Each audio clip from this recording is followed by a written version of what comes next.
cette conférence est effectivement organisée par la SAMRA et vient en clôture de son assemblée générale.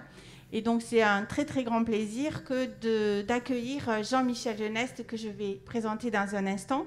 Mais notre soirée ne s'arrêtera pas à cette conférence. On a souhaité, puisqu'il se trouvait fort opportunément que cette assemblée générale et cette conférence tombent le jour de la manifestation nationale qui s'appelle les Nuits de la lecture.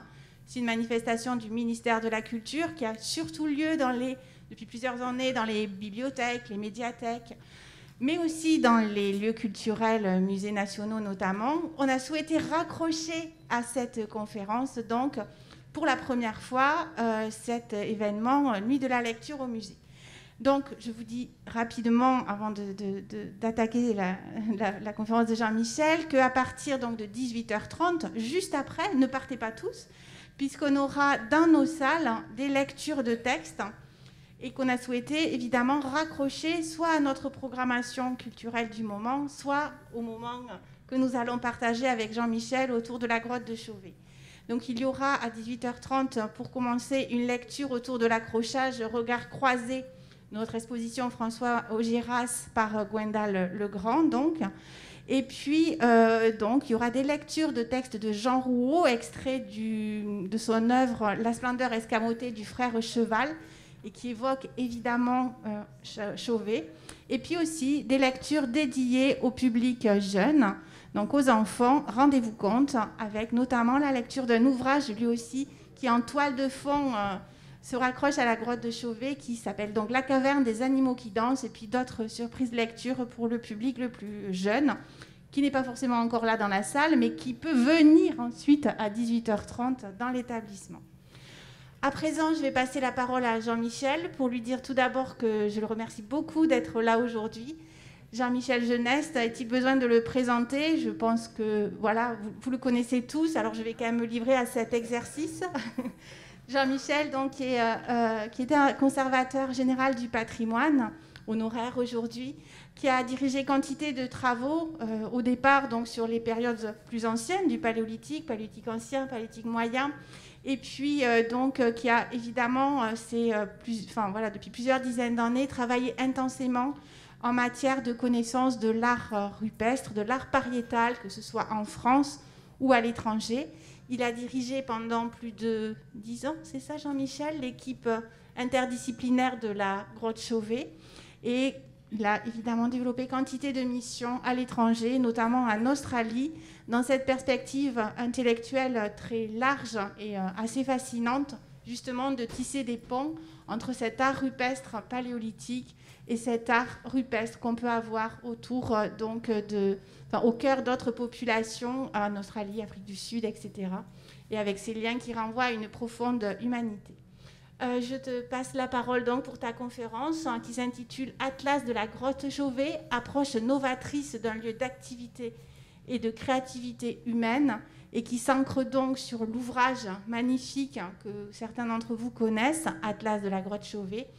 Et ça sera donc suivi, cette conférence, d'une séance de dédicace pour les personnes qui ont fait la pré-réservation et l'achat anticipé de l'ouvrage. Voilà. Merci. Merci à toi. Merci beaucoup, Nathalie, de cette très agréable et aimable présentation. Bonsoir à tout le monde, chers amis, chères collègues et chers collègues. Je vois que vous êtes assez nombreux ce soir. Donc on va passer un moment ensemble. Je vais vous présenter cette publication un peu singulière. Je vais vous présenter cette publication dans le cas des protocoles sanitaires, tu as le droit d'enlever le masque quand tu fais une conférence, sinon c'est très si tu veux le garder, tu peux, mais si tu veux l'enlever, tu peux. Non, je ne veux pas, c'était pour les personnes qui étaient autour de moi. D'accord. Non. Bien, nous allons passer un moment autour de cette publication. Alors, cette publication est singulière et d'abord, le premier élément que je vais dire, c'est que cette recherche dure à la grotte Chauvet depuis plus d'une vingtaine d'années. C'est un site qui appartient au ministère de la Culture, dont la recherche a été soutenue exclusivement, mais énormément par le ministère de la Culture, c'est-à-dire dans tous les domaines de la recherche, de la conservation et de la publication. Donc cet ouvrage est le premier d'une série de 4 volumes. Donc ce premier a des caractéristiques particulières dont je vais vous parler, que je vais évoquer et que vous verrez. La publication aussi est donc le fruit du soutien et d'une attention particulière du ministère de la Culture et de la sous-direction de l'archéologie, autant au niveau de sa préparation éditoriale que de son édition dans une série qui est les documents d'archéologie française. C'est le DAF numéro 111. Il est, dans l'état actuel, le travail a été coordonné par Jean-Jacques Delannoy, professeur à l'Université de Savoie, et moi-même, donc un géologue et un archéologue. Mais l'ensemble des auteurs, c'est l'équipe de recherche de la grotte Chauvet qui a travaillé pendant plusieurs décennies, et il y a pratiquement une 50aine d'auteurs. Donc la présentation que je fais, je la fais au nom de tous ces chercheurs et avec leurs documents.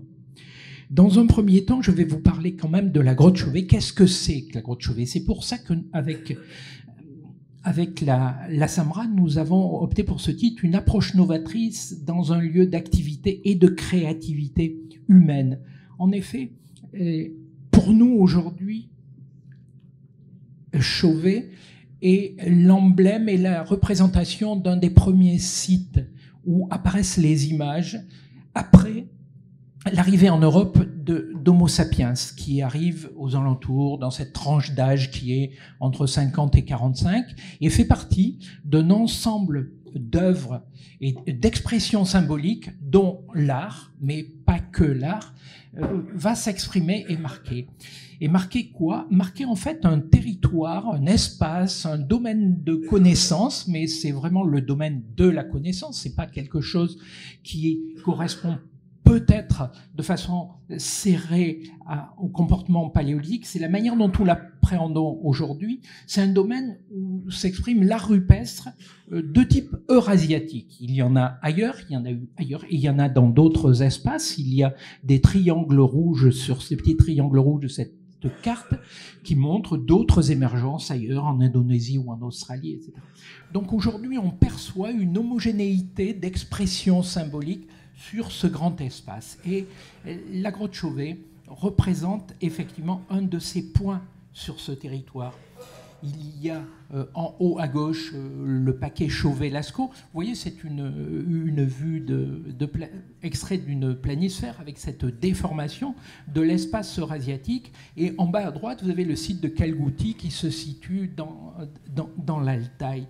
Et entre les deux, il y a, en l'occurrence, entre ces deux taches jaunes, il y a 6500 kilomètres à l'heure actuelle. C'est ce territoire qui a été occupé par des populations du paléolithique récent qui ont partagé des modes de vie et une culture globalement commune avec une grande stabilité pendant cette période. Et on y trouve, du point de vue matériel, l'essentiel de ce qui fait notre connaissance matérielle de ces populations, au niveau de l'expression symbolique, de la parure, des activités, de l'outillage, des comportements, des modes de vie de chasseurs et bien sûr de toute la diversité des expressions artistiques et esthétiques que l'on connaît. Cette connaissance-là est celle qui nous permet de dessiner le contexte, l'environnement dans lequel on doit interpréter aujourd'hui et se situent les œuvres de la grotte Chauvet. Les premières œuvres que nous connaissons sur cet espace européen ne sont pas celles de Chauvet, mais sont plutôt celles des ensembles sculptés du Jura-Souabe, de l'Aurignacien ancien, de l'Aurignacien du Jura-Souabe du sud de l'Allemagne, dans lesquels on connaît surtout des représentations tridimensionnelles, des petites statuettes, sculptures, qui représentent des humains, rarement, très rare. En haut, vous avez une représentation d'une silhouette féminine, beaucoup d'animaux et des œuvres mixtes, des chimères, des théranthropes, moitié homme, moitié animal, ou moitié animal, moitié homme. Voilà le contexte. Donc, publier la grotte Chauvet après plus d'une vingtaine d'années de recherche, quel était l'objectif? Pourquoi un atlas? Alors, d'abord un atlas parce que c'est le premier volume d'une série. Les autres volumes vont être consacrés, les deux suivants aux expressions artistiques de la grotte Chauvet. 2 volumes devraient suffire normalement, et un autre sera consacré à la représentation aux études paléontologiques, archéologiques et ichnologiques de la grotte. Il y a beaucoup de restes animaux, et ça fera l'objet d'un 4e volume de la monographie. Donc le premier volume devait avoir un contenu un peu particulier. C'est pour ça que le choix a été fait cartographique. C'est-à-dire, il s'agissait de montrer, situer dans l'environnement extérieur, dans l'environnement de la grotte. Montrer quoi? Bien, montrer l'espace de sa grotte et la totalité de son contenu et de ses contenus. Montrer aussi le temps, c'est-à-dire comment on peut matérialiser le temps, comment on peut l'appréhender, comment aujourd'hui il se manifeste. Et en fin de compte, illustrer la multidisciplinarité. C'est un moyen en même temps de communication pérenne, un atlas, en ce sens qu'il peut accompagner les autres volumes, il peut exister à côté d'eux, il peut coexister, tout comme dans notre monde contemporain, nous utilisons des atlas de cartes et nous utilisons effectivement sous forme numérique des GPS. L'ouvrage est matérialisé sous forme papier, il existe et il existera sous forme numérique aussi. C'est un ouvrage collectif, et pour rendre le collectif dans un premier niveau, il était important de faire participer tous les auteurs. Alors que si on attaquait les publications directement par l'art, il pouvait y avoir, selon les espaces et les lieux, des représentations variables de l'équipe. Donc voilà pourquoi l'Atlas rassemble l'essentiel de ces enjeux. Le premier, je vais vous faire un balayage quand même de ce qu'il y a dans cette grotte et qui est manifestement l'objectif et le contenu de cet ouvrage. Qu'est-ce qui est important dans cette grotte? Donc je vous ai dit sa position par rapport à notre connaissance des expressions symboliques de Sapiens au début du Paléolithique récent, il y a environ 45 000 ans.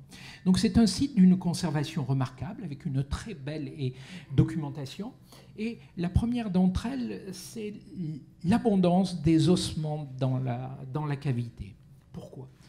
C'est l'ours, le premier occupant de la grotte. Ce fut le premier au Pléistocène moyen à être déjà dans la grotte, puis à y être toujours au Pléistocène supérieur, c'est-à-dire à une période qui est largement avant l'arrivée humaine. Et ce plantigrade, cet animal qui est symbolisé sous différentes formes, dont les histoires jalonnent la plupart des cultures à l'heure actuelle, a occupé la grotte, et il a certainement aussi influencé les humains, les premiers humains, qui sont rentrés dans la cavité. Ils ont été clairement en concurrence avec cet animal, qui était quand même l'ours des cavernes, c'est-à-dire un grand carnivore. Il y a énormément d'ossements sur le sol, donc vous voyez, pratiquement 4500. On a dénombré 180 crânes en surface à l'heure actuelle, mais aussi de nombreuses empreintes et pistes animales, d'ours. Très rapidement, je ne vais pas tout pouvoir présenter, il n'y a pas que l'ours qui est présent. Au niveau des empreintes non plus, il y a beaucoup d'empreintes de canidés, de loups, de cuons, et aussi quelques empreintes d'ongulés, parce qu'il y a des bouquetins qui se sont égarés à l'intérieur. Donc voilà, donc ça c'est un des domaines. Donc l'homme a rencontré l'ours, l'a rencontré physiquement probablement. On n'a pas de traces de rencontre qui ait été agressive ou problématique. En tout cas, on n'en a pas de vestiges. Mais on a énormément d'ossements d'ours sur le sol qui ne sont pas toujours dans leur état naturel. C'est-à-dire qu'à certains endroits, les ossements ont été manipulés, comme on le voit ostensiblement ici, avec un crâne qui a été disposé dans la salle dite du crâne sur un bloc qui préexistait. Donc il y a vraiment une intention, une mise en scène de l'ours qui va se manifester par ceci, mais par des rassemblements de crânes, des mouvements, des ossements qui sont déplacés. Donc il y a tout un jeu qui a été fait en ce qui concerne la mise en scène de l'animal autant que nous pouvons le voir archéologiquement, c'est-à-dire ce qui nous reste. Ensuite, l'animal est représenté. L'ours est représenté à différents endroits. Il est plutôt souvent dessiné à l'ocre rouge que noir. Il est plutôt seul, isolé, sauf sur ce panneau où il coexiste aussi avec un léopard. La plupart des cas, il est aussi dessiné en rouge. Il est là en groupe. Vous en avez un groupe de 3. Je reviens sur la vue précédente. Remarquez que cet ours qui vit dans la grotte est nyctalope et n'a pas d'yeux. C'est le seul animal qui n'a pas d'œil. Donc on est déjà dans une représentation et une signification symbolique. À partir de cela, au-delà de cela, il y a dans les premiers espaces de la grotte beaucoup d'expressions qui nous semblent non figuratifs aujourd'hui, tels que des grands ensembles de points, des points faits avec la paume de la main qui figurent des formes animales, des mains positives ou négatives comme cette main négative sur une silhouette de mammouth, ou des expressions qui sont peut-être aniconiques ou que nous ne pouvons pas déterminer à l'heure actuelle. Il y en a un certain nombre. Enfin, les parois de la grotte ne sont pas partout consistance dure, elles sont souvent altérées dans la partie profonde et la petite couche d'altération de Monmilch, de calcaire altéré par un biofilm est extrêmement tendre, ce qui permet de réaliser ces gravures, mais qui sont en fait des dessins blancs sur fond bistre ou brun. Vous voyez bien ce cheval, vous voyez, mais vous distinguez dessus des tracés digités qui miment peut-être probablement son pelage. Ce sont quelquefois des grands panneaux. Voici un relevé qui a été fait par Norbert Ojoula, que je suis heureux de présenter ici en sa mémoire, puisque c'est lui qui a fait ce relevé d'un panneau de 5 mètres de long et qui est une gravure sur paroi molle. À d'autres endroits, ce sont ces fameux dessins à l'estompe, c'est-à-dire faits avec du charbon de bois écrasé qui est mêlé à la texture pâteuse de la roche, à des endroits où des fenêtres blanches ont été raclées sur la paroi. Donc il y a d'abord enlèvement de l'argile, réalisation d'un cadre, et dans le cadre, disposition de ces œuvres, qui sont extrêmement naturalistes, mais avec beaucoup d'interactions entre les différents thèmes du bestiaire, comme ici des chevaux, vous avez vu les rhinocéros. Cet art à l'estompe est extrêmement figuratif, très naturaliste, mais empreint d'une psychologie particulière qui se remarque au niveau des regards, au niveau des visages des animaux, comme au niveau de cette lionne qui a les sourcils froncés, les fibrisses, etc. Donc je suis en train de décrire, ça c'est un détail d'une tête de lion, voilà. En voici une autre. Donc vous voyez, là, entre deux têtes animales, une qui est plutôt naturaliste et l'autre qui est très déformée, anthropomorphisée, bref, qui a un caractère, il y a une intention psychologique dans la représentation de l'animal. Ce qui caractérise ces grands panneaux et la grotte Chauvet, qui est une vaste cavité, ce sont des grands ensembles. Ce sont des vastes panneaux qui font, comme celui-ci, 4 mètres de largeur. Vous voyez, il est pratiquement grandeur nature ici. C'est un panneau d'Idérène où vous voyez des chevaux et pas mal de cervidés qui sont rassemblés. Et enfin, encore un détail un agrandissement d'une de ces têtes de lionne de la salle du fond, avec cette particularité, cette attention sur le regard et sur les yeux, avec la disposition de 2 yeux sur un même profil. Attention. Voici ces panneaux complexes de parois qui ne sont pas lisses, mais qui sont mouvementés, qui sont en accordéon. Et chacun des panneaux, chacune des surfaces planes est investie avec un thème, une thématique particulière. Donc c'est comme si on avait affaire à une œuvre qui se déroule quand on passe devant, et enfin des œuvres qui utilisent énormément le relief de la grotte, un relief très suggestif où là vous voyez les multiples plans et l'investissement de chaque plan avec une thématique particulière, qui des lions, qui des bisons, et enfin sur ce panneau-là, ici, le bas d'un corps féminin avec enchâssé dans un bison et dans une lionne. Le voici en détail. Et sur un pendant particulier qui est isolé, qui descend du plafond et qui se situe à côté du point d'observation où est en général le spectateur. L'ensemble de ces œuvres font que dans la grotte, on a une répartition assez surprenante, en tout cas qui est assez nette. Sur la figure de gauche, vous avez les œuvres rouges qui sont plutôt cantonnées dans la première partie, et sur celle de droite, les dessins noirs charbonneux qui sont dans les salles du fond. Cela se comprend en ce sens que les parois des premières salles sont plutôt dures, et ce sont les salles du fond qui sont altérées parce que l'espace est confiné, et c'est là qu'a eu lieu le traitement à l'estompe. Donc, ces œuvres sont réparties d'une manière singulière.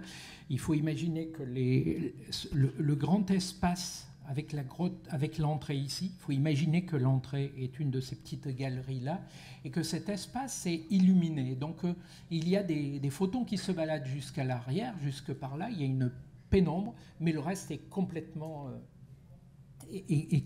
sombre, dans l'obscurité la plus absolue. Maintenant, visualiser le temps. Là, j'ai montré les œuvres. Comment est-il possible de représenter le temps? Alors, l'utilisation de cartes est effectivement quelque chose qui est pratique, qui visualise, qui donne des éléments supplémentaires, puisque c'est où montrer les objets qui sont datés, c'est présenter le temps dans l'espace de la grotte. C'est croiser le temps et l'espace, qui est une pratique que les archéologues aiment particulièrement parce qu'elle est un outil de démonstration important. Alors, on date, et on a beaucoup daté la grotte Chauvet directement par le radiocarbone, soit sur du charbon, soit sur de l'os. Ici, par exemple, on a des ossements, ce crâne déposé sur un bloc qui a été daté, des alentours de 31-32 000 ans, en temps réel, en chronologie absolue, mais en années réelles. Les datations absolues sont faites au charbon de bois. Vous voyez par exemple ces 2 rhinocéros qui ont été datés et qui donnent des dates de 30 000 plus ou moins 600, mais en fait 36 ou 37 000 en date calibrée. Mais par contre, une marque de torche qui lui est plus postérieure, qui n'est pas du tout figurative, qui est juste un écrasement d'une torche sur la paroi, montre 26 000 ans. On a donc une temporalité relativement longue. Ce qu'il y a d'intéressant à la grotte Chauvet, c'est qu'il y a tellement de vestiges et tellement de charbon de bois qu'il a été possible d'associer, de faire des datations d'œuvres comme ce petit rhinocéros sur la paroi, mais de dater en même temps le charbon écrasé résiduel sur le sol. Vous voyez, c'est de la poudre de charbon de bois, et que l'on a obtenu effectivement des dates de 36 400. Donc on a des éléments de datation. Rapidement, pareil, tout ceci est présenté dans l'atlas. Comment visualiser le temps? Eh bien, rien qu'en faisant une courbe de densité des datations, on voit qu'il y a 2 pics de date. Les charbons de bois, c'est en gris, et les ossements sont en blanc. Donc on voit qu'il y a une occupation aux alentours de 36 000, une autre plus courte aux alentours entre 26 et 27 000 ans. Donc on a 2 occupations humaines. La première se trouve contemporaine de l'Aurignacien, la seconde du Gravettien. Simplement, à l'heure actuelle, ce sont uniquement des œuvres aurignaciennes au charbon noir qui sont visualisables. On n'a pas identifié d'œuvres du Gravettien. Et ensuite, on n'a plus rien à partir de 24 000 ans. Donc la question qui se pose, qu'est-ce qui se passe à partir de 24 000 ans? Et pendant plusieurs années, on est resté sur cet arrêt. Là, à partir de 24 000 ans, on a quelques ossements et on n'a plus rien du tout, alors que la grotte, effectivement, est fermée à l'heure actuelle. À partir de quelle date c'est fermé? Donc une modélisation en système bayésien nous a permis d'obtenir ce schéma, ce scénario un petit peu complexe, mais vous allez voir, il se déroule, et je reviendrai sur les datations qui sont évoquées. Il y a une fréquentation humaine qui date aux alentours de 27 000 ans. En rouge, cette flèche, c'est un effondrement de l'entrée de la grotte, puis une occupation jusqu'aux alentours de 31 000 ans, et la paroi qui continue à s'effondrer, et on a les activités humaines qui s'inscrivent dans ce temps-là. Donc on a le temps des datations avec les œuvres, des datations avec les ossements et des datations en jaune avec la paroi. Donc on a daté l'intérieur de la grotte et l'extérieur de la grotte, et on se retrouve toujours aux alentours de 21 000 ans. On a cet arrêt d'occupation. Cet arrêt de l'occupation, il est donc lié à un effondrement de la paroi qui va se faire en plusieurs phases, aux alentours de 34 000 ans, 30 000 et jusqu'à 29 000 ans, pour résulter dans ce système-là où on a identifié il a pu être possible d'identifier sur la paroi où étaient les premiers effondrements de 34 000, puis de 29, puis de 25, puis le dernier qui ferme l'entrée. Dans le même temps, en étudiant le contexte physique, tout ceci est présenté chapitre par chapitre dans la grotte, on a pu identifier les effondrements et les volumes de calcaire qui sont présents dans la grotte. Donc dans cet atlas, il est présenté à la fois l'extérieur de la grotte, c'est-à-dire l'environnement, le paysage dans lequel elle se situe, et l'intérieur. L'extérieur, c'est effectivement essayer de dater, de parler de la formation des éléments qui entourent la grotte, la formation des talus, la formation de cette arche, du pont d'Arc, et en même temps surtout l'enfoncement de la vallée Ardèche dans ce plateau ardéchois, dans ce plateau calcaire. Sachant que dans ces gorges, il y a une trentaine de grottes ornées qui sont aussi identifiées. Donc les grandes lignes du paysage étaient déjà posées à l'époque de la grotte Chauvet. La seule chose qui va changer et que l'on retrouve dans le paysage actuel, c'est que l'entrée, à l'heure actuelle, est fermée. Alors que la grotte est relativement longue, se développe sur un plan horizontal, en haut de la falaise, à 45 mètres au-dessous de la surface. Donc c'est une grotte qui a toujours été d'un accès relativement difficile. Il y a des chapitres sur le contexte physique dans cet atlas qui présentent effectivement beaucoup de documents qui expliquent l'histoire, la datation de la totalité du conduit de la grotte avec ses différents âges, la manière dont la grotte débouche ainsi que d'autres dans la vallée de l'Ardèche, dans la vallée de Libye ou dans d'autres grottes. Donc il y a une partie de l'histoire qui concerne la région et les sites environnants.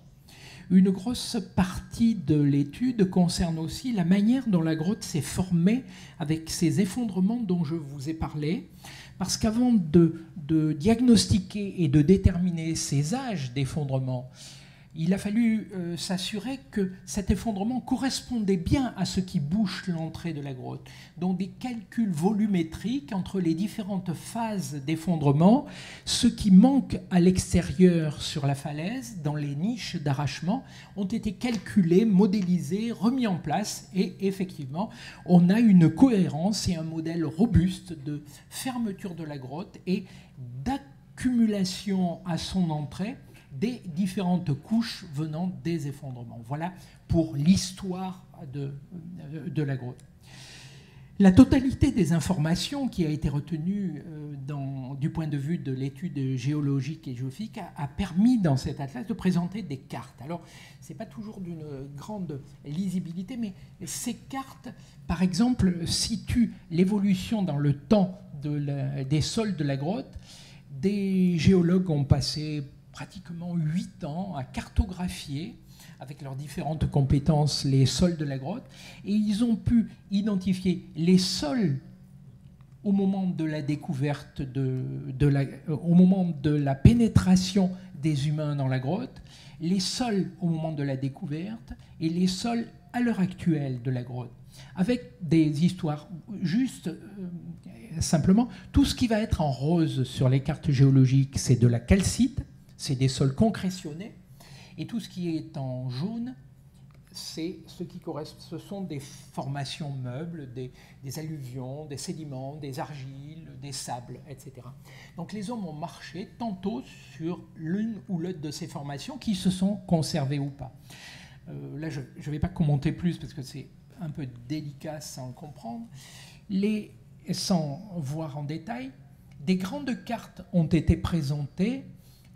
Donc c'est pour ça, entre autres, que cet ouvrage est assez vaste et volumineux et donc pesant au final. C'est qu'il y a des cartes, donc toujours l'entrée de la grotte est ici, la totalité du déroulement de la grotte.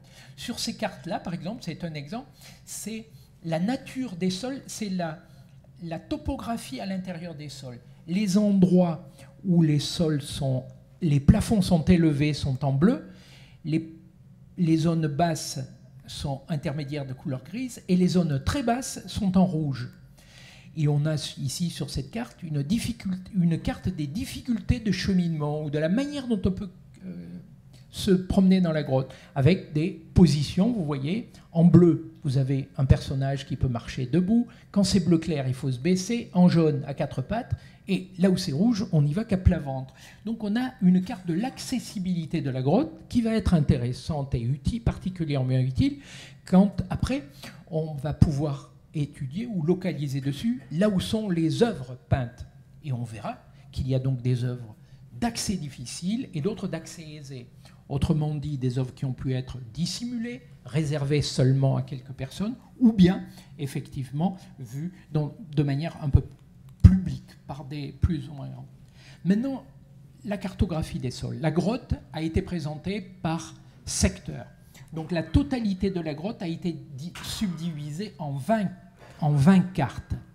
Une carte, donc, c'est un secteur que vous voyez ici. Vous avez des cartes qui sont grandes et vous en avez d'autres qui sont, parce qu'elles sont riches, qui sont très petites et elles ont été présentées comme ça. Bruno, je vais te mettre à contribution. Peux-tu, tel que c'est, présenter? Donc voici la présentation d'une carte. Une carte va se présenter, donc un secteur va être présenté toujours de la même manière et avec la même méthode. D'abord, une grande photo générale. Ça, c'est le principe. Gauche. Ensuite, sur la page qui suit, vous avez la carte géologique en question, c'est-à-dire sur les bases d'une carte géologique, une carte, et je vais vous détailler le contenu, qui représente tout ce qu'il y a au sol et les projections des œuvres aussi, puis des schémas explicatifs, puisque ça, le premier élément est un plan, et les autres éléments sont des coupes et des profils. Les pages suivantes. Et les pages suivantes sont des commentaires avec des commentaires cartographiques ou des visions détaillées de ce qui est caractéristique dans cet espace, des œuvres, des empreintes ou des ossements. Et je pense qu'il y a encore 2 autres pages, puisque chaque secteur fonctionne sur une dizaine de pages. Voici du détail, du sol, des vues, des concrétions, des œuvres qui y sont, avec un relevé. Dernière page, je pense que... Voilà.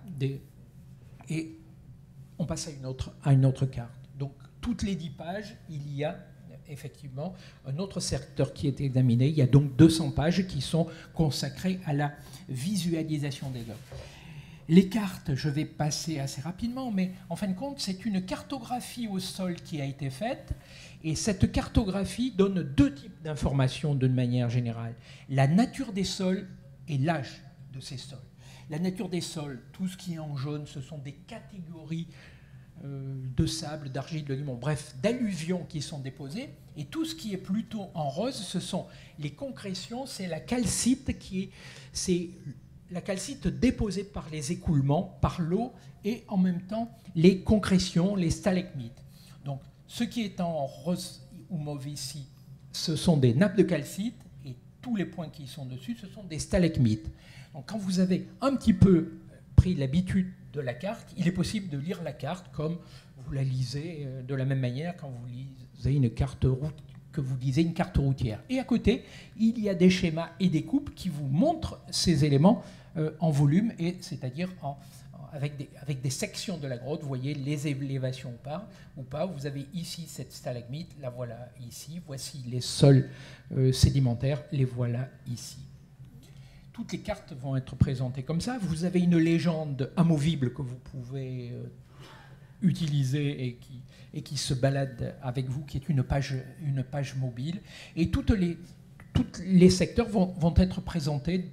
de cette façon-là. Voici le détail d'une carte qui se situe vers le fond de la grotte, à peu près vers le milieu, où il y a une galerie qui s'appelle la galerie du cactus. Vous avez la galerie principale, la galerie du cactus, et ce sont des espaces. Donc la représentation plane, vous avez toute l'histoire du sol de la cavité. Vous voyez donc en rose des zones calcitées, en jaune des endroits où il y a de l'argile meuble. Donc toutes les zones meubles d'argile, c'est des endroits où il n'est pas possible de marcher, où il y a quelquefois des passerelles et qui sont absolument inaccessibles parce qu'il y a des vestiges, des empreintes, et si on marche dessus, bien sûr, on appose ces empreintes. Les zones de calcite, elles sont tout aussi fragiles, mais elles sont un peu plus solides. Il est possible d'appliquer ou de poser dessus des passerelles ou des plots pour installer des passerelles. Ouais. Et enfin, tous les petits points rouges ou jaunes ou carrés que vous avez là, ce sont les œuvres pariétales. Donc elles sont là et elles ont été mises sur un plan, mais elles sont projetées verticalement sur le sol. Donc vous avez toutes ces informations, plus la totalité des ossements, des crânes et de tous les éléments qu'il y a sur le sol. Donc il y a une multitude d'informations. Donc sur le même secteur, vous voyez ici une salle, une autre salle. Vous pouvez penser qu'elles sont en continuité. Vous avez l'explication page suivante. Vous voyez, elles ne sont pas du tout en continuité et elles sont une beaucoup plus basse que l'autre, etc. Donc vous avez des visions tridimensionnelles de l'espace. Voilà comment se déroule l'Atlas et s'enchaînent les œuvres dans ce secteur. On est toujours dans la galerie du cactus. Vous voyez les générations de calcite plus récentes, des aménagements qui ont été implantés sur le sol devant les œuvres, qui sont des blocs transportés, déplacés.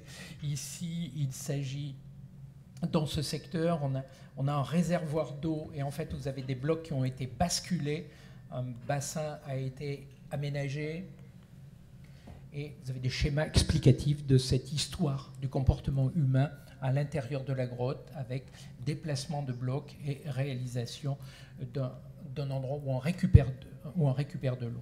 La salle du fond, par exemple, voici une présentation de la salle du fond que vous avez là, donc le dernier chapitre où on voit les œuvres, les commentaires, vous avez une carte. Vous voyez que cette carte de la salle du fond, elle est toute jaune, elle est effectivement totalement remplie à l'heure actuelle. Non pas de calcite, il n'y a pas eu d'écoulement, c'est une zone sèche, donc il y a énormément de sédiments, de sédiments meubles, qui est une espèce d'argile pulvérulente sur lesquelles il y a des charbons de bois et des eaux et sur lesquels il n'est absolument pas possible de marcher. Or, dans l'aménagement de cette cavité, la passerelle d'accès est ici. Vous voyez ? La passerelle sur laquelle les archéologues se situent. Et toutes les œuvres sont localisées contre la paroi ici. Ces œuvres, ce sont ces fresques-là. Donc depuis la découverte de la grotte, les archéologues sont restés 18 ans sur cette passerelle. Ce n'est que l'année dernière qu'il a été possible de s'approcher de la paroi et de faire des prélèvements, et nous attendons les datations de ces œuvres. Donc c'est ça les contraintes en même temps de la recherche qui sont présentées à l'intérieur et qui permettent de comprendre comment, en fonction de la topographie, la grotte a été étudiée et va se développer. On est toujours dans la salle du fond. Voici des œuvres qui sont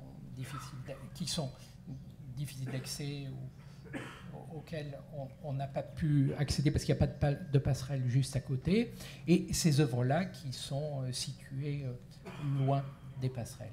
Enfin, l'ouvrage se conclut sur des chapitres liés à la conservation de la grotte, sa protection, son insertion dans des périmètres de protection, dans des parcs naturels, et la manière dont les éléments structurants du paysage, comme ces failles, etc., sont inscrits à l'intérieur. En fin de compte, cet ouvrage est en train de circuler un peu partout.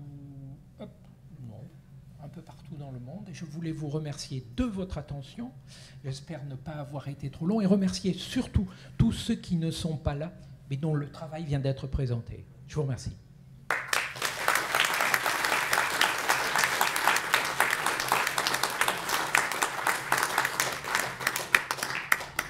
je pense que nous avons du temps pour discuter, si vous le souhaitez, et je tenais à être rapide pour vous laisser la parole. Si vous avez des questions à poser, vous pouvez regarder, vous regarderez cet objet un peu particulier. Nous avons pensé donc que présenter un atlas en premier volume d'une monographie pouvait être une solution pour donner à voir, donner à comprendre, permettre aussi d'attendre que les études se suivent, arrivent en leur temps, et puissent évoluer. Il y a de fort à parier que cet ouvrage va durer, va avoir une certaine pérennité de vie. Voilà pourquoi on a opté pour sa réalisation dans ce premier volume.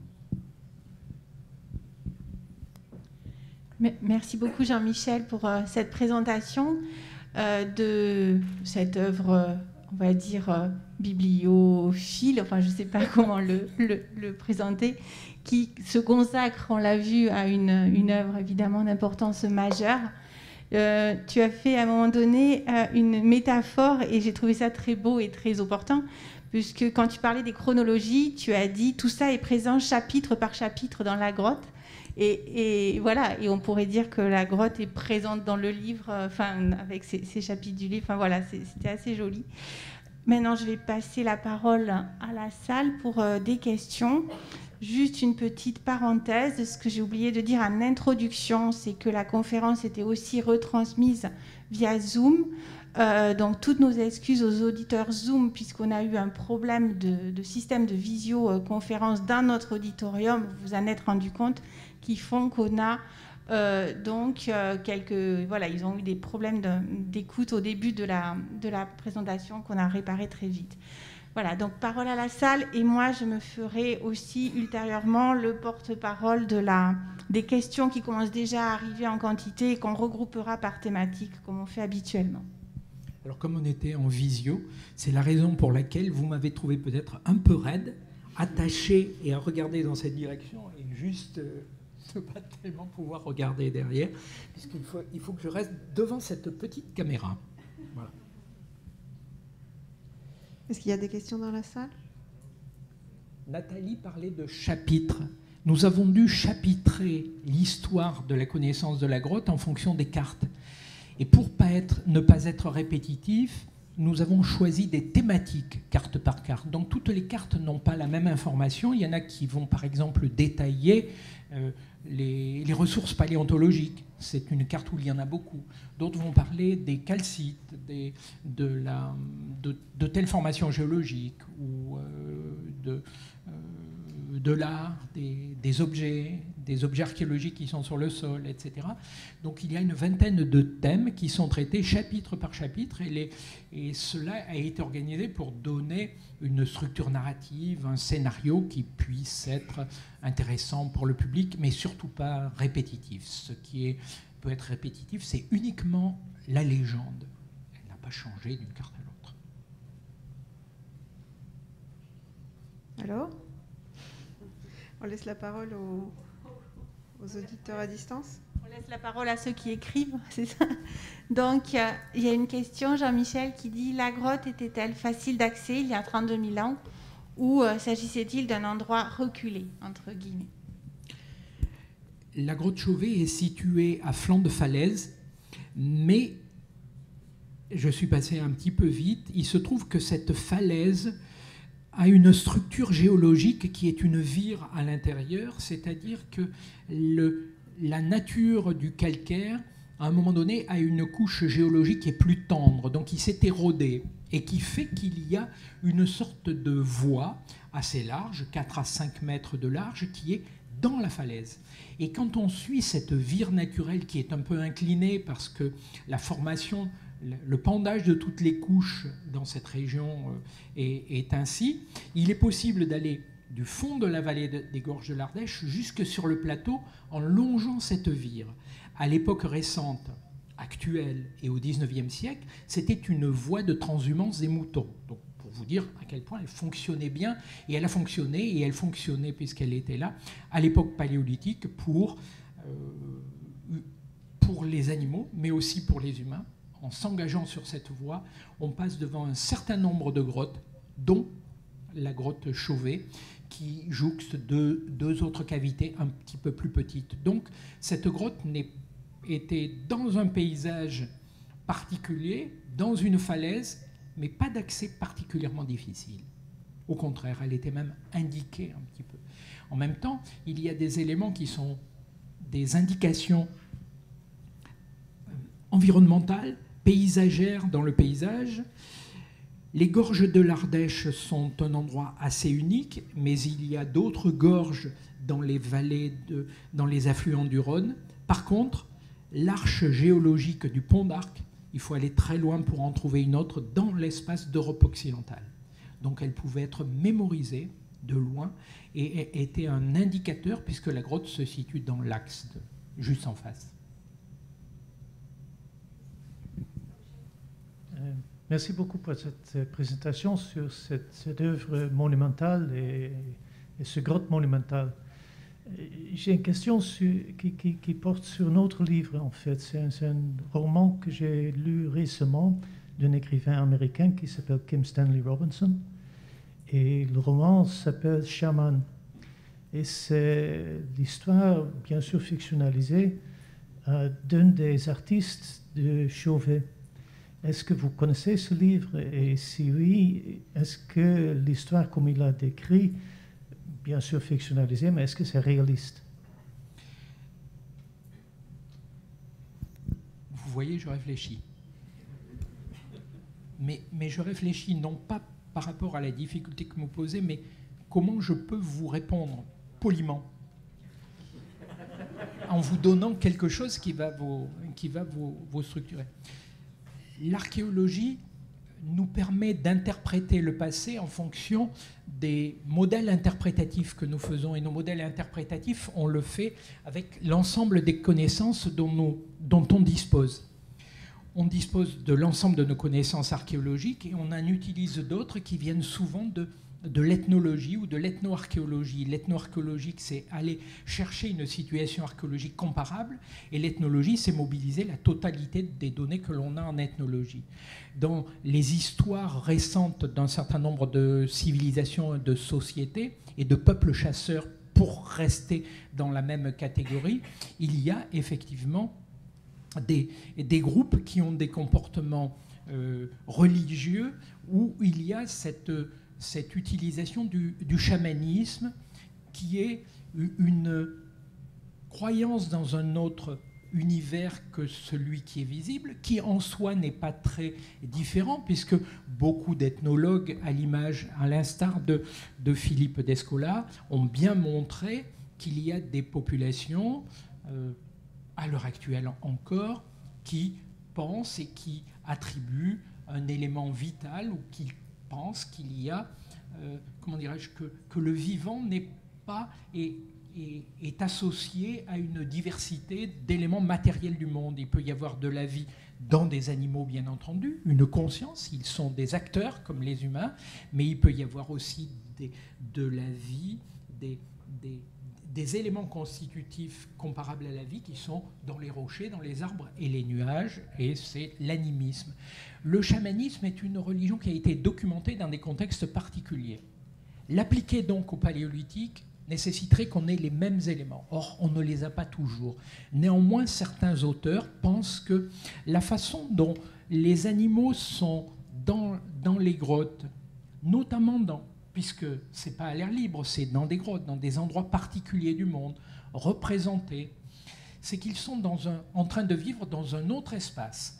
Lorsqu'on voit aussi sur ces formes de relief particulières des animaux qui sont dissimulés ou en train de surgir, on peut effectivement, et c'est des auteurs de ce type-là, ont rapidement fait le transfert en pensant qu'il y avait une figuration dans l'art paléolithique qui pouvait être comparable avec les mêmes figurations, représentations dans des sociétés qui ont vécu du chamanisme, et c'est essentiellement des manifestations d'art rupestre du continent américain ou africain. Afrique du Sud, Amérique du Nord par exemple, Amérique centrale aussi, Mexique, Californie, etc.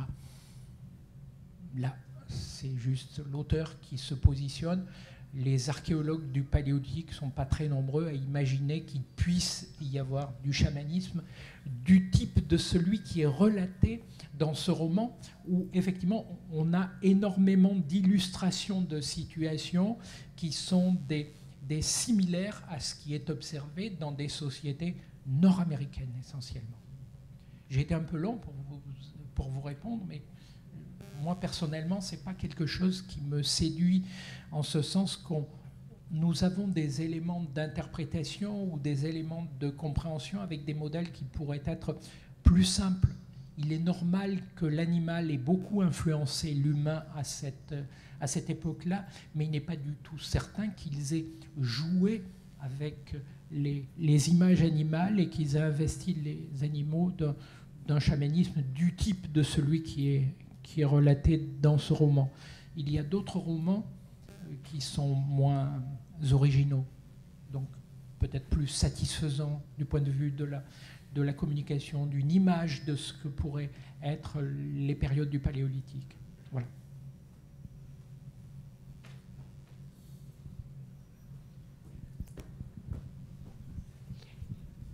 Merci beaucoup.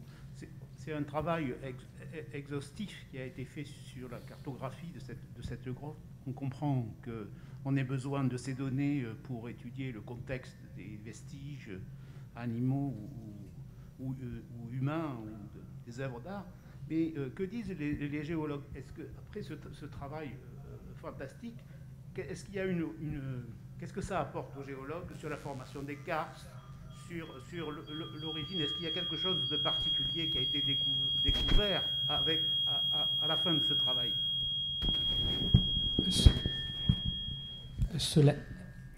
Il y a un certain temps que des géologues, qui sont surtout des géomorphologues ou des cartologues, travaillent avec les archéologues sur ce type de projet. Ils ont donc adapté, ils ont donc développé une manière de faire la cartographie géologique qui est habituellement consacrée à l'explication de vastes paysages au milieu un peu plus restreint, quasi miniature, des grottes ornées. Et ils ont adapté leur méthode.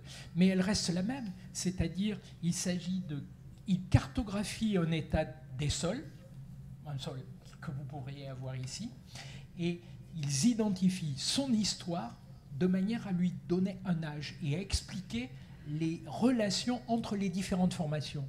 Ils font à l'échelle de la grotte exactement la même chose que dans le paysage. Ce qui apporte aux archéologues une information importante, c'est de savoir, dans ce secteur-là, connaissant l'âge du sol, on doit s'attendre à y trouver ceci ou pas. C'est-à-dire que c'est un sol qui est plus ancien que l'occupation humaine, donc il a pu recevoir des dépôts, ou alors il est plus récent et il n'y a rien qui concerne l'occupation humaine, et il faut aller regarder dessous où se situe. Donc on a ce raisonnement stratigraphique qui est particulièrement adapté.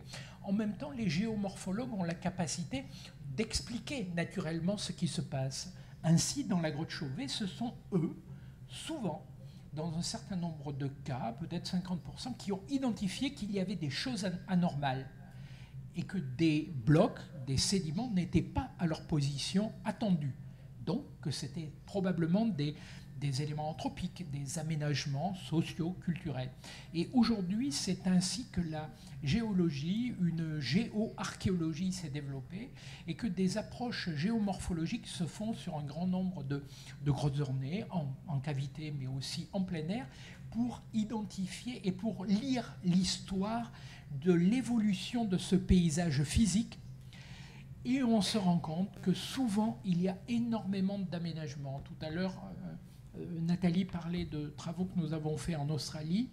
Il y a une quinzaine d'années maintenant, nous sommes arrivés sur un très grand site en Australie qui était un abri sous roche, mais avec des piliers à l'intérieur. Donc on rentrait comme dans un temple et les parois, le plafond et les piliers étaient peints. Et au bout de plusieurs années d'études, on s'est rendu compte que les hommes avaient enlevé les piliers, qu'ils ont transformé le milieu et que ce site se retrouve aujourd'hui sur une sorte de pyramide. Or, il est daté de 36 000 ans. Et ils ont remuer des quantités extraordinaires, mais dans un contexte où les sociétés sont beaucoup plus liées au paysage, à la roche, puisque là, ces éléments rocheux contiennent l'origine des lignées humaines et de chaque clan. J'espère que j'ai répondu à votre question. Oui. Il y a André Larsen, là, tout d'un coup. C'est bizarre.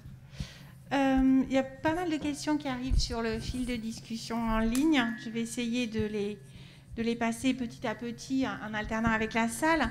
Il y a une question qui est relative à cette question des autres, du contexte un peu général dans lequel s'inscrit Chauvet. Puisque un auditeur relève que tu as mentionné le fait qu'il y avait plusieurs grottes à proximité. La question est, sont-elles ornées ou non? Et si oui, est-ce qu'on peut considérer qu'elles constituent un ensemble en fait culturel avec Chauvet?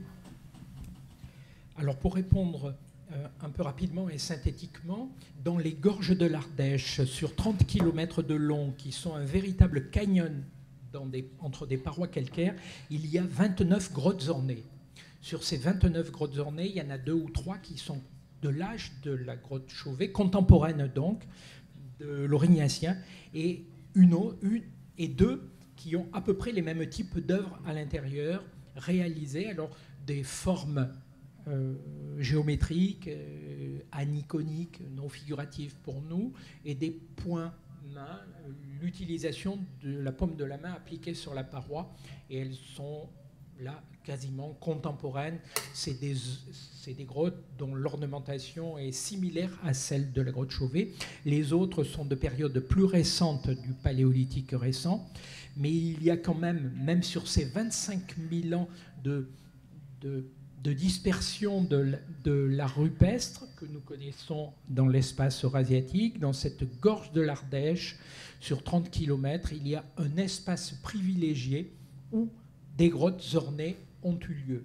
Donc c'est plutôt l'environnement qui est signifiant et qui a, pour tous ces groupes-là, été un endroit où il était logique, normal, où il y avait un certain nombre de raisons culturelles ou rituelles pour installer des sites d'art rupestre profonds qui n'étaient pas en plein air.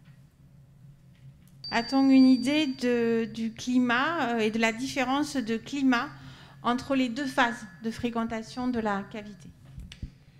Oui, les deux phases de fréquentation sont éloignées d'environ... il y en a une qui a 36 000 ans et une autre qui est 10 000 ans après. Il y a eu des changements climatiques. Il y en a une qui a été plus froide, la seconde est sèche, la première plus humide. On a malgré tout à peu près les mêmes populations animales, et dans cet environnement du sud de l'Europe, du sud de la France, on est dans des climats tempérés, mais pas des climats extrêmement froids. Il y a dans la grotte Chauvet des traces de sol relativement gelés, mais qui sont à l'entrée et qui doivent être d'époque plus récente, qui doivent dater de ce qu'on appelle le dernier maximum glaciaire, une période qui va commencer, qui n'est pas encore active en place, dont les effets sur le sol ne se font pas sentir il y a 26 000 ans, mais à une période un peu plus récente. Donc oui, on est dans une période de changement et d'évolution climatique. Le climat n'était pas si stable que cela, mais c'est variable quand même. Ce qui nous donne l'information par rapport aux études qui ont eu lieu dans Chauvet, puisqu'on est dans un espace protégé à l'intérieur de la grotte, on n'a pas beaucoup d'informations climatiques, on en a plutôt en étudiant le pollen et la végétation, mais les informations ne sont pas très bonnes de ce point de vue-là. Ça serait du côté de la faune, mais à la grotte Chauvet, nous avons une vision de la faune qui est abandonnée sur le sol, où il est très difficile de démêler les époques anciennes et les époques récentes avec les ossements animaux. On a actuellement un modèle qui laisse à penser que la faune qui est présente est celle de la dernière phase d'occupation, donc celle du Gravétien, aux alentours de 26-29 000 ans.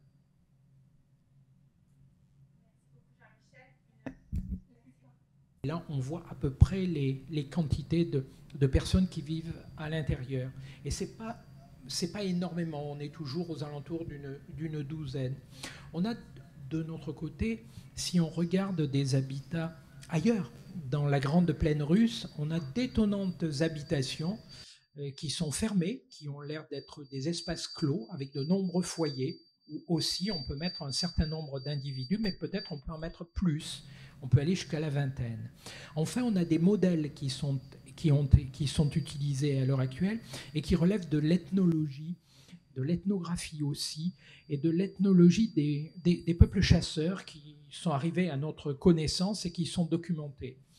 Et dans des environnements de l'hémisphère nord, comme c'est le cas, en période froide, avec une abondance donc de biomasse, de ressources, de gibier de différentes tailles, grand gibier, gibier de taille moyenne et petit gibier, et aussi poissons, il est habituel d'avoir des groupes qui sont toujours inférieurs à 20 du point de vue logistique, du point de vue de la survie familiale et d'un point de vue de l'utilisation de la nourriture à répartir.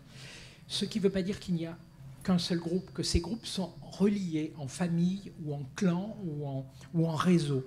Donc ce réseau, c'est des réseaux de groupes d'environ une quinzaine d'individus qui sont habituellement les données qui tiennent le mieux. On a ça aussi dans des environnements africains. On a aussi des groupes de ce type-là. Nous, on doit plutôt se regarder vers les environnements de milieux froids qui chassent des herbivores de taille moyenne, comme des chevaux, des bisons ou des rennes, surtout de plus petite taille. Et voilà comment on peut essayer de comprendre l'accès à un environnement et la survie de groupes dans un environnement pour des chasseurs. Mais c'est la notion de réseau. Dans les réseaux, il est important de savoir quelle est la distance entre chaque groupe, la distance entre chaque site ou un lieu des activités. Et là, ce sont les données archéologiques qui sont les plus importantes. Or, connaître un territoire et le connaître à une période donnée pour bien trouver les sites qui sont contemporains et que l'on doit mettre en relation les uns aux autres, c'est la grande difficulté de l'archéologie. Et pour le paléolithique récent, c'est pas toujours facile. Il n'y a que dans des environnements particuliers qu'on peut le faire. Et les données de l'ethnologie, de l'ethnographie, en général, concernent les derniers milliers d'années, mais elles ne remontent pas toujours jusqu'aux périodes dont je suis en train de parler. Ainsi, pour la période d'Aurignacien dans la vallée de l'Ardèche, on connaît tellement peu de sites que ce que je vous dis là est hypothétique, mais ce sont les données de l'archéologie, c'est-à-dire c'est ce qui nous reste aujourd'hui. Il faut imaginer tout ce qui a été érodé et qui n'est plus là. Dans la grotte de Chauvet, il y a encore des bouts qu'on connaît mais qu'on n'a pas encore explorés. Oui, ça c'est une très bonne question. Jusqu'à une époque récente, on avait encore des petits bouts qu'on ne connaissait pas. Mais en même temps, il faut se rendre compte que la question que tu dis, tu me demandes s'il y a des trucs que je ne connais pas. C'est difficile que je dise. Il faudrait que je dise, ouais, il y a forcément des choses que je ne connais pas et des endroits que je ne connais pas, qui ne sont peut-être pas à explorer. Normalement, on a fait la carte. Et quand on a fait la carte de la grotte, on a vu les petits endroits où il fallait dire « Ah, là-bas, il y a une extension ». Alors, on a à peu près tout retrouvé. Mais jusqu'à une époque récente, on a encore trouvé des salles qui étaient un peu profondes. Ce n'est pas des grandes salles. Mais je suis méfiant quand je dis qu'on connaît à peu près. Il y a forcément des choses qu'on ne connaît pas. Il y a 5 ans, dans une très grande salle, il y a un coin de la salle qui était très loin, parce qu'il n'y a pas des passerelles, on ne peut pas marcher partout, que l'on a découvert, et on a découvert des œuvres. Il y a un panneau qui fait pratiquement 4 mètres de large, avec des grands dessins rouges. On ne l'avait pas vu, on ne pouvait pas bien le voir. Donc oui, on découvre encore. Mais à la grotte Chauvet, maintenant, on commence quand même, au bout de 20 ans, à avoir fait le tour. Ou alors, on est complètement miro. Oui, j'avais juste une question sur ce que vous avez présenté tout à l'heure. Vous avez dit que les œuvres majeures sont vers la fin de la grotte. Et la question que je me pose depuis quelque temps, c'est est-ce que toutes ces œuvres préhistoriques étaient destinés à être montrés, ou plutôt à être cachés, pour une raison ou pour une autre. Et est-ce que vous avez des informations par rapport à ça? Là aussi, c'est une question qui nécessite effectivement de bien rassembler ces arguments pour une vision collective ou pas. Il se trouve que les grands panneaux sont plutôt dans la deuxième partie de la grotte, mais c'est la disponibilité et c'est l'offre de la grotte sur le plan géologique et géomorphologique qui montre des panneaux, des alignements de panneaux et des surfaces relativement souples, régulières, lisses, non accidentées dans la partie profonde de la grotte, alors que la partie antérieure est un peu mouvementée et accidentée du point de vue climatique. Pour répondre à ces questions, il faut effectivement traiter d'autres problèmes. Nous avons abordé la question à la grotte Chauvet en étudiant la visibilité des œuvres en fonction de l'éclairage. En fonction de l'éclairage qui était porté, on a modélisé avec des lampes torches la manière dont les œuvres pouvaient être vues et on s'est rendu compte, mais ce qu'on savait d'autres éléments, qu'il y a des espaces où on peut voir un certain nombre d'œuvres parce qu'on est à côté d'elles et que ces œuvres ne comportent pas beaucoup de thèmes, 1, 2 ou 3 animaux, et que les grands panneaux que vous avez vu, que je vous ai montré, qui comportent 20, 30, 50 ou une soixantaine d'œuvres, nécessitent de grandes perspectives. Et on a vu effectivement qu'avec l'éclairage des torches, il y avait des endroits où on pouvait accumuler de 20 à 30 personnes et qu'à d'autres, on pouvait en accumuler moins.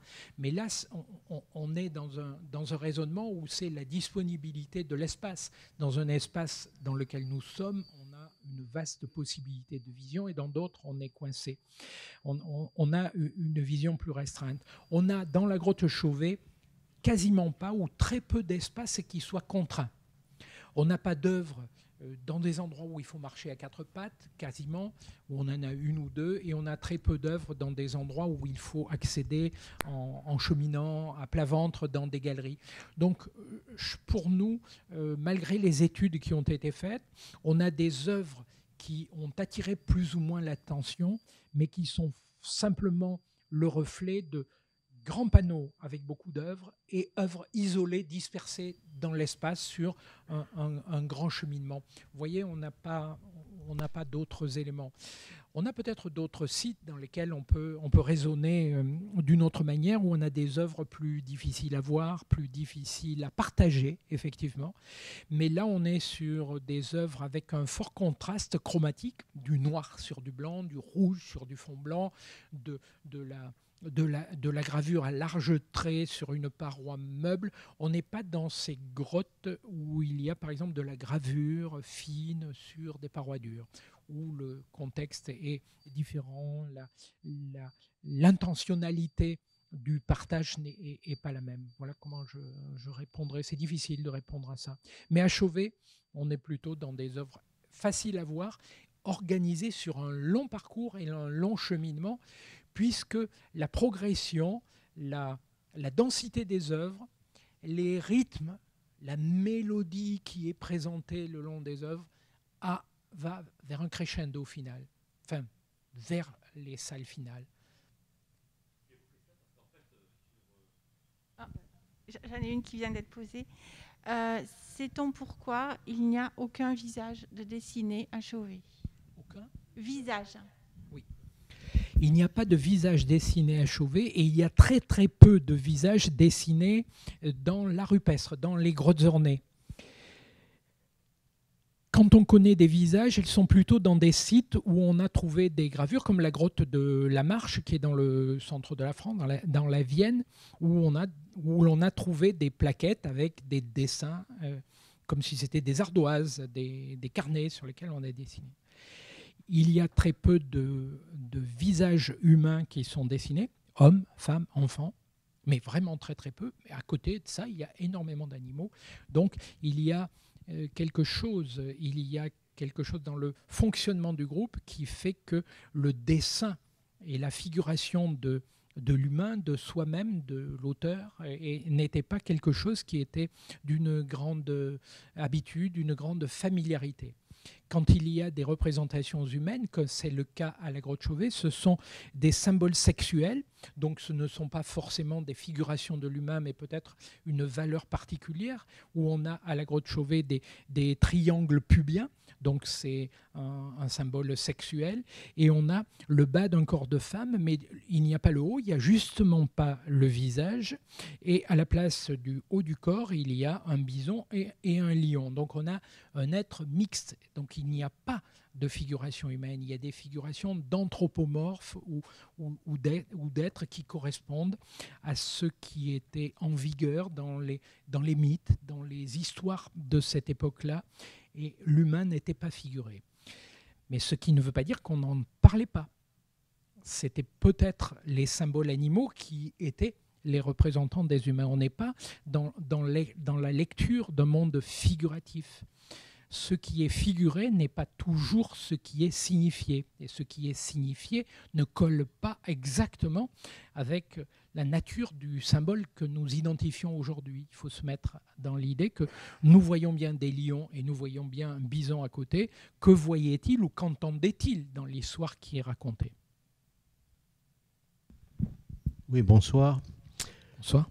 Tout à l'heure, vous nous avez dit qu'on a identifié un certain nombre d'animaux dans cet espace, de l'homme, de l'ours, du loup. Que ce travail montre que toutes les traces ont été cartographiées, je suppose même traitées en cartographie dynamique. Est-ce que vous pouvez nous dire si la comparaison de ces traces raconte, qu'est-ce que ça nous raconte des éventuelles relations entre ces trois intervenants dans cet espace? Eh bien, normalement, c'est le volume 4, dans 8 ans. Et ça, je vous l'ai dit depuis le début. Nous positionnons aujourd'hui ce que nous avons observé sur des cartes, mais nous n'en sommes pas à avoir tout interprété. Et ce scénario et cette thématique de la relation entre l'homme, les canidés, les animaux dans l'espace, c'est effectivement, et pas par hasard, que ça sera normalement le dernier des volumes, parce que ce n'est pas forcément le plus évident ni le plus simple à traiter pour essayer d'être objectif et d'être réaliste par rapport aux traces que nous identifions. Donc, dans ce volume-là, on parle très peu de traces, on en voit des surfaces, on voit les éléments, on voit la richesse qu'il y a là. Mais en fin de compte, alors, je pense que vous êtes pratiquement la dernière question. Alors, cet ouvrage-là, il est pour vous faire envie. Voilà, bonsoir, je rebondis sur votre remarque et pour revenir sur le rythme de publication que vous évoquiez au début de la présentation. Est-ce que effectivement, enfin, je parle pour le grand public, alors amateur quand même, moi je trouve plaisant d'imaginer que vous nous laissez tout le temps de digérer la cartographie et effectivement de nous donner envie d'aller plus loin. Et est-ce que ce protocole de publication pourrait finalement servir de modèle et ancrer les études de cavités, les monographies de cavités récemment découvertes ou plus anciennement dans ce rythme de publication que je trouve vraiment intéressant parce que, encore une fois, cela nous permet à nous, grand public ou public amateur, de découvrir la cavité vraiment à un rythme, de digérer les informations et de prendre le temps d'attendre que les résultats se fassent, soient produits. Notre première initiative était de rassembler des cartes pour qu'elles accompagnent les autres ouvrages.